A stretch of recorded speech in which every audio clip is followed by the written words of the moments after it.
excited about this fall camp than I can remember in a long time.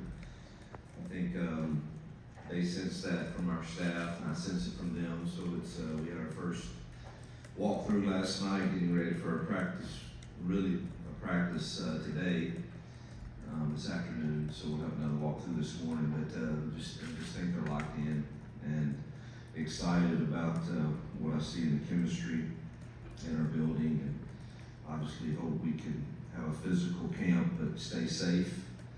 And that's a challenge, but you can't win in this league without physical football, and so you have to have that. And we're going to pray that we can stay healthy as we go through it, but really excited about getting started. And I think it's evident all throughout the building as they walk around with the body language I see, which is a billboard for your attitude. I'm excited to get really started today. All right, raise your hand, we'll get you the microphone. If you could state your name and affiliation, very appreciate it.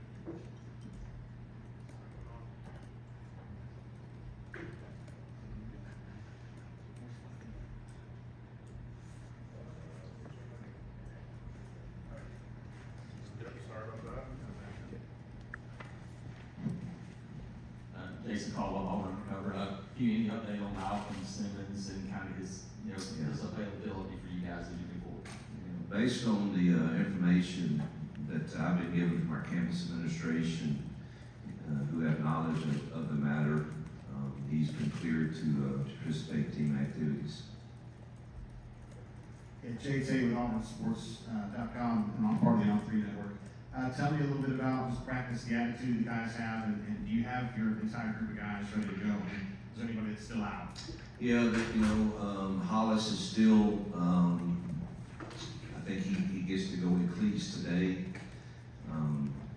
Will be limited in practice. Devin Carter's ACL tear, and I think Jeremiah Cobb fractured a finger, so you'll see him in a cast, and he'll be limited.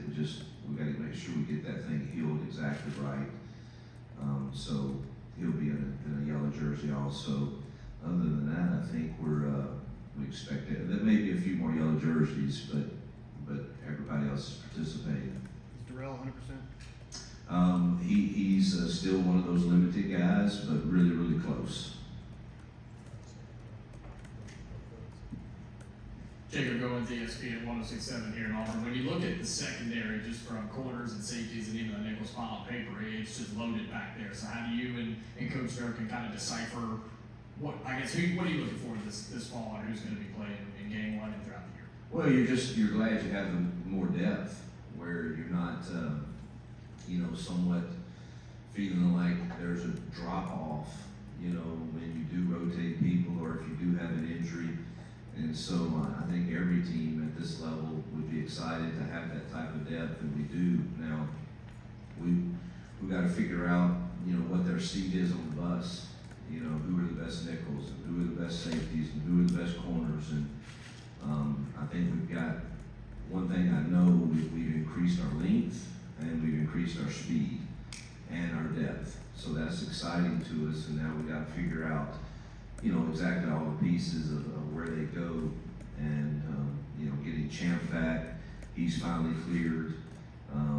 We might limit some of his reps, but it gives us some flexibility because some of those guys, can play multiple positions.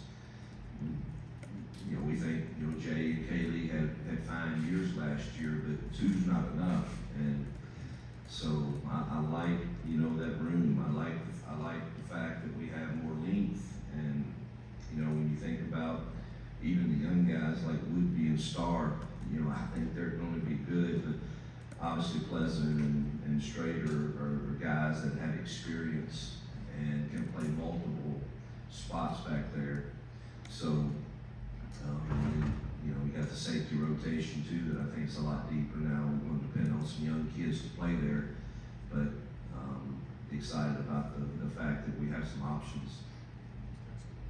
Just first in Auburn observer, you guys have, I think, 6 guys on your offensive line who've been multi-year depth there and the versatility, how much you like that. What do you want to see from that group specifically here in camp? I know you've been excited about that also. Yeah, I think we're in the best position we've been there also, and I actually got an NFL, grade back from the first guy that's been here, and he has all 5 of those guys draftable, that are projected to be starters plus 2 tall. So, I think there's high expectations on that group to be able to run the football and protect the passer. And, obviously protection is not always just the O-line. We've got to get our backs and tight ends to be convinced that they're a huge part of that too. And our quarterback setting it the right direction. But it would be there's no running from it. We're not going to understate it. We expect that group to be a solid group for us. Yeah, Bill Cameron with the drive on ESPN 106.7.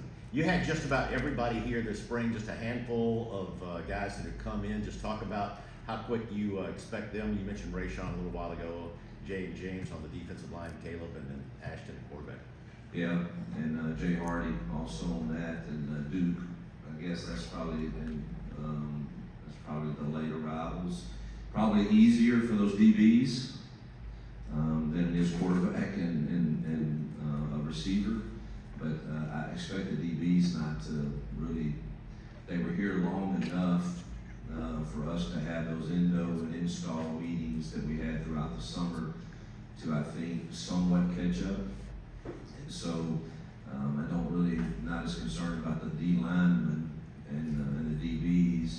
It will be, it's a lot more to learn at receiver and quarterback for sure for those late arrivals. But Ashton's really sharp, and Duke will catch on. But the D linemen and DBs, I really not concerned about their learning curve. Joe Goodman, who exactly cleared Malcolm to practice with the team, and did they talk with Malcolm drill? Like I said earlier, based on the information that I've been given from the administration, he's cleared to practice, and that's all the information I have. Jacob Walker, just to Blake on the news. Obviously, you all had to play a lot of freshmen last year. Do you anticipate a lot of freshmen playing in this year? And maybe early in the season, who are some of those guys that could crack the rotation?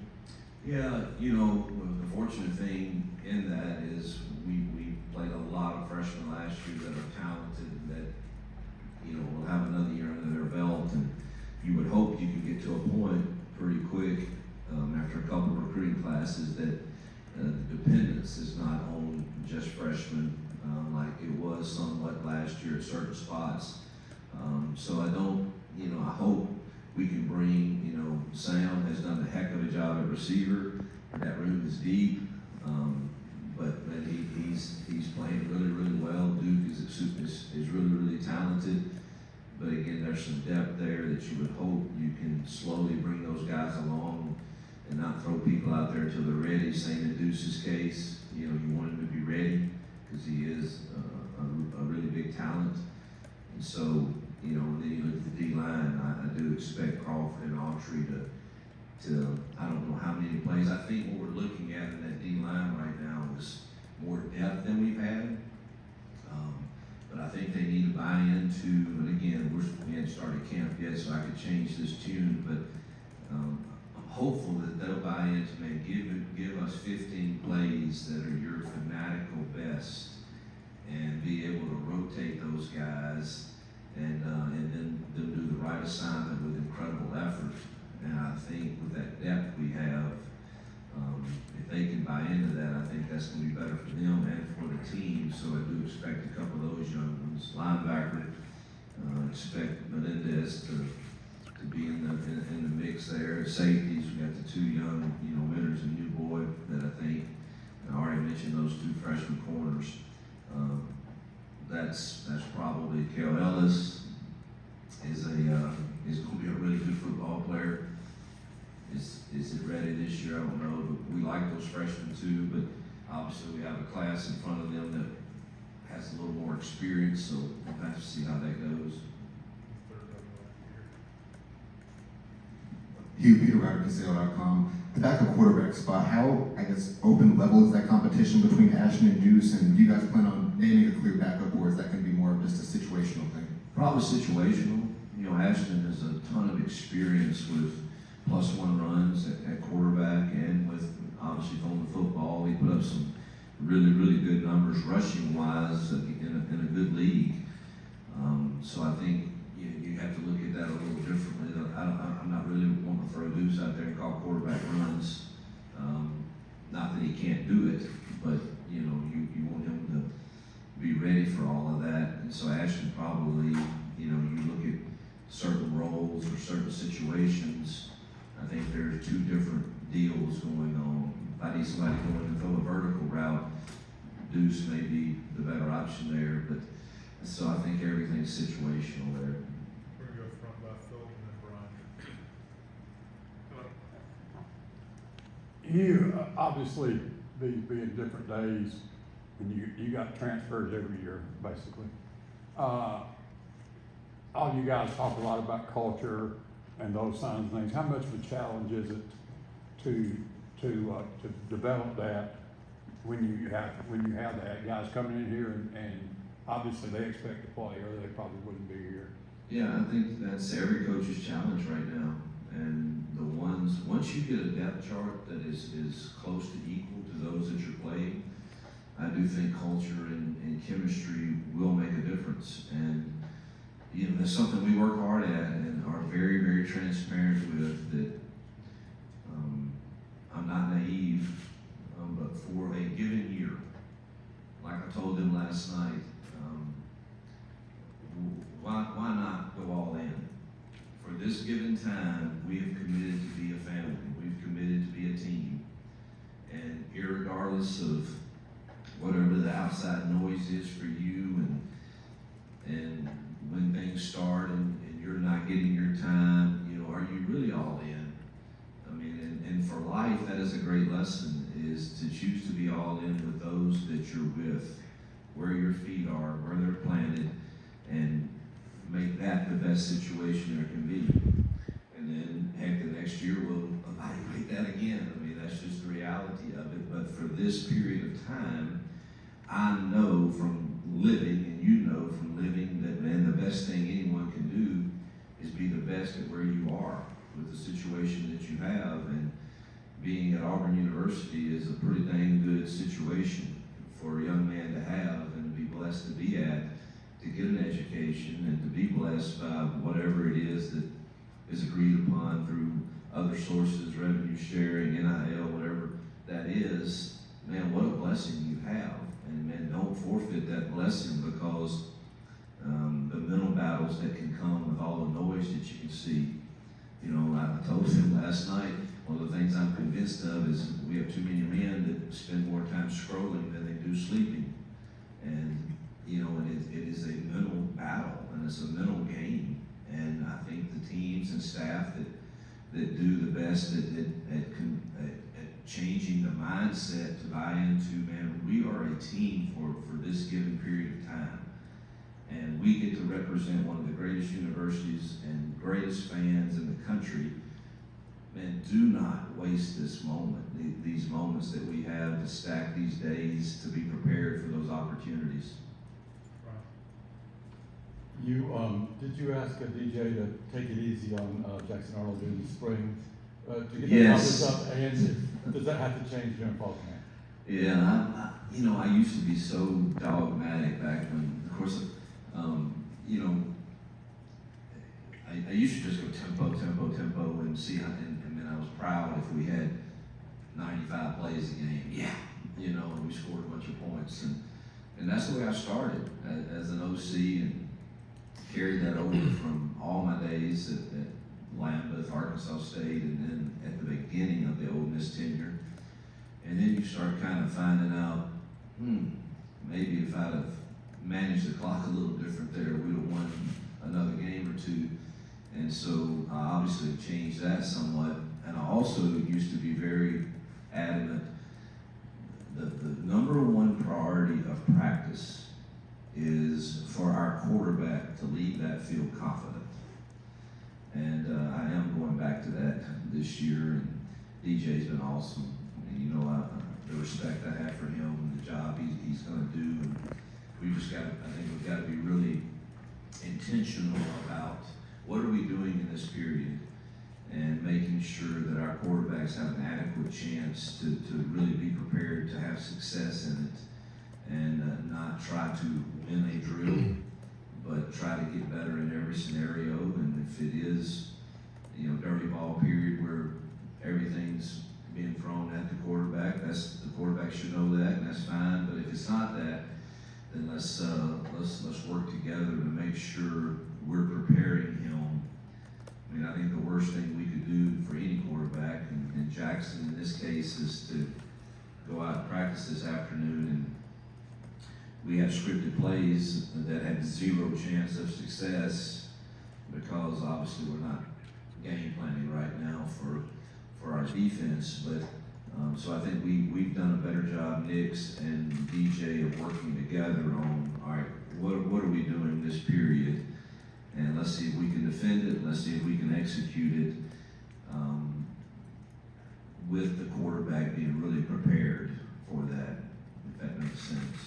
Got 3 questions, 1 TVs. Hugh Davis, Baker, WSFA in Montgomery. The football Twitter account put out a video asking players to describe their mood for fall camp with 1 word. A lot of players said expectant because that's a word you've been using. Assuming that's true, why is expectant the right word? It's kind of the word that I go away, as most of you know, and spend a little time in this cabin in the mountains that I've done for a long time, and just I think through, all right, what am I going to teach this year? What are the themes each week? What is the overriding word? That's the word I came up with, and I think everybody's kind of following that lead, and we are expectant. We're expecting of being a really good football team that competes in every single game and has a chance to win every game, and hopefully we're better in those critical moments, and we flip some of those close losses into wins, and we're expecting of that, and hopefully our kids are following that, and you know, teaching a proverb a day keeps stupid away during camp, and hopefully that impacts all of us also in life and in football. But the overriding theme is expecting, so I'm glad the kids are listening and they feel the same. Julie Mitchell, WVTM 13 in Birmingham. Coach, you talked a bit last year with Peyton about knowing your mind, knowing what you want out of this offense, out of that spot. I'm interested just where Jackson's at in terms of that, and what do you want to see here in the fall? I think he's in a good spot.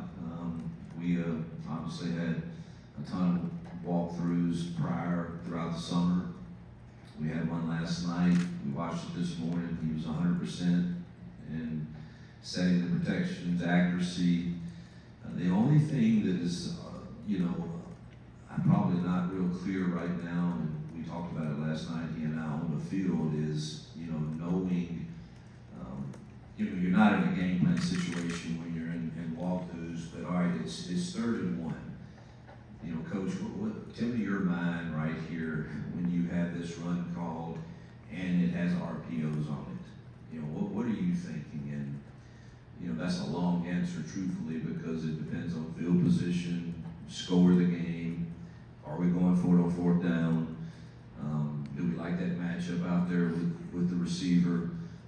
So there's a lot of things that we still have to talk through as you start getting ready for games, and even in the course of the game. The good thing is, you do have access to talk to him until 15 seconds is left, and so, it could be some of those situations where it is 3rd and short, and I tell him, you're free. You're free. You got Cam out there matched up one-on-one. You're free. Or no, get the first down. So there's some of those things that we really don't know each other's. He don't know exactly what I'm thinking yet, but we hadn't really got into that. But as far as, all right, does coach want me to get this protected here and throw this, or truly run the ball? I think he's in a good spot of understanding our mind. John. That credit goes to Kent and Jesse, probably more than me, them preparing him for that. Johnny Condon, ABC 3340 Sports in Birmingham. You went out in the portal and got Eric Singleton. Hamilton. How big of a compliment is he going to be to Cam Coleman in the sense that secondaries now have to focus on two guys on the outside? We're thrilled we got Eric. I love his work ethic, love talking to him. He's got a great demeanor about him. He loves the game. And, you know, I don't want him just, I mean, yes, we can highlight him because he is a heck of a player, but you've got some others, Malcolm and Perry and Horatio and Sam and Bryce, all those guys are getting better and better and better. And so I think we've got a really good stable, but Eric definitely adds a little different dimension to it that I think is going to benefit us. Back row, Dan Dan. Pack, ESPN 106.7 in Auburn. You got 3 tough road games in the first 5. How does that change preseason practice, preparation, and all over the next month? It won't change these first couple of weeks. I mean, you gotta do what you do to get ready and get everything installed. Then I think it does, start, you prepare for that first one, which is a big one against a really, really good football team that's, by many are picked to be in their conference championship game. And so that's a great test for us. And it'll be a night game on a Friday night, so that changes things. So our whole fall camp is changed based on that, because typically you would have Saturday as those quote scrimmage days and Sundays as an off day, and it's exactly flipped for us through camp. We'll have Friday as those days and Saturday as the off day, because the normal week when we get to there is going to be Sunday through Friday. So the whole camp is designed for that, and that's really the only game. I couldn't even tell you who the other 2 are against, truthfully, on the road right now. I just know that first one, we got to get ready for it.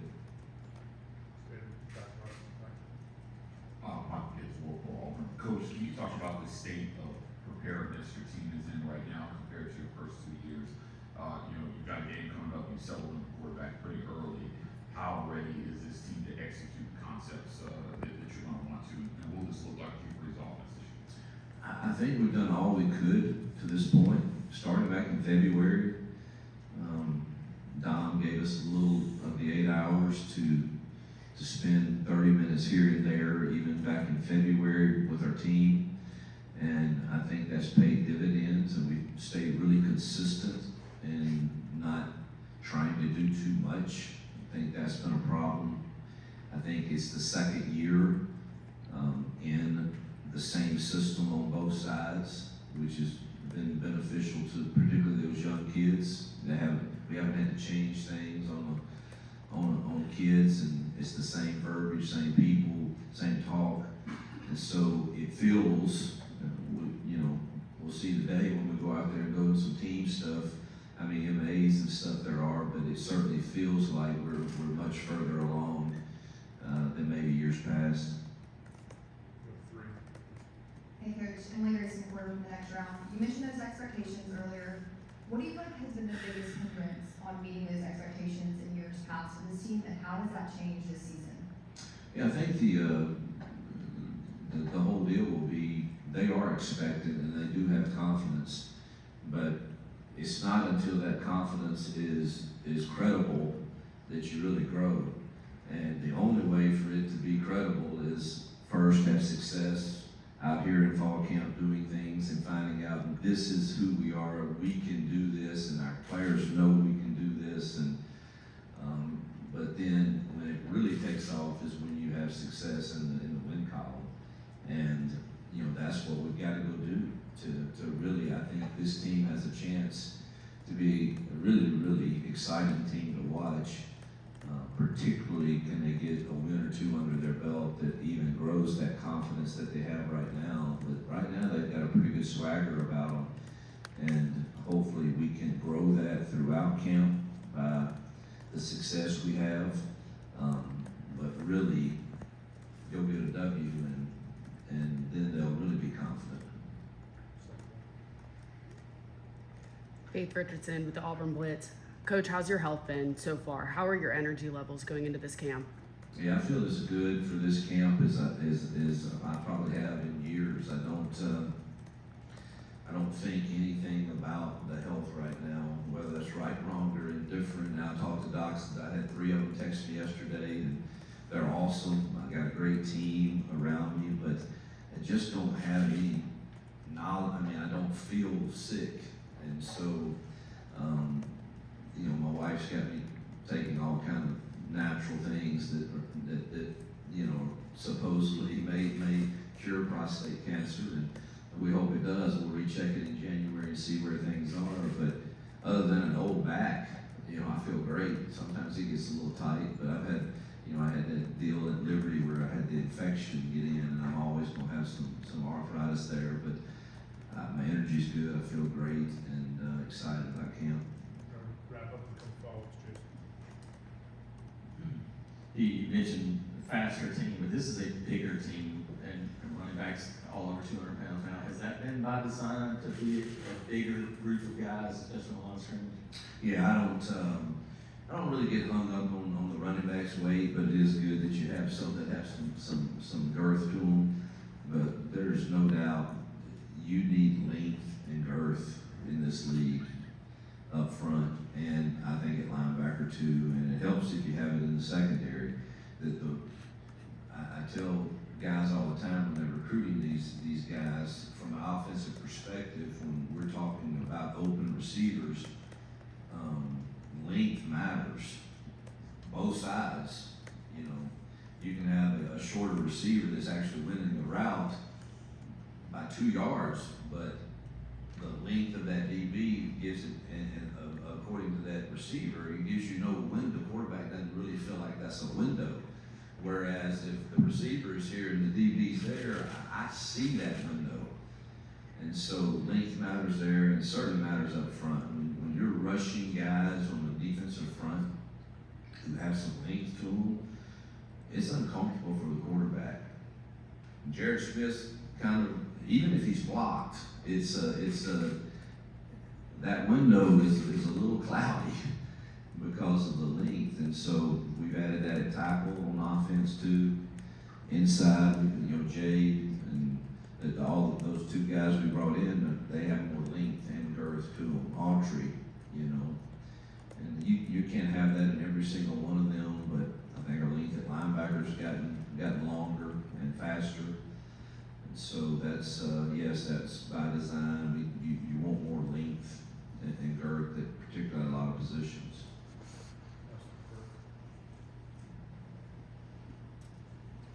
You guys went out and got Caleb Wheatland after spring ball. I just want to ask about him specifically. What made you guys want to go out and get him, and what are you kind of expecting from him at that linebacker spot? Just felt like we like our linebackers that we have, but felt like the youth needed some experience. And you go get a guy that started a bunch of games in Power 4 football, and is a really good kid, a good player. You just, you know, felt like, man, you need somebody to add to that youth in that room. You know, Woodger's still young, Melendez is still young. But I think they're going to be 2 really good Mike linebackers, but can we get one that has some experience? And that's what we got in Caleb. Coach, thank you for your time. Yep. Thank you guys.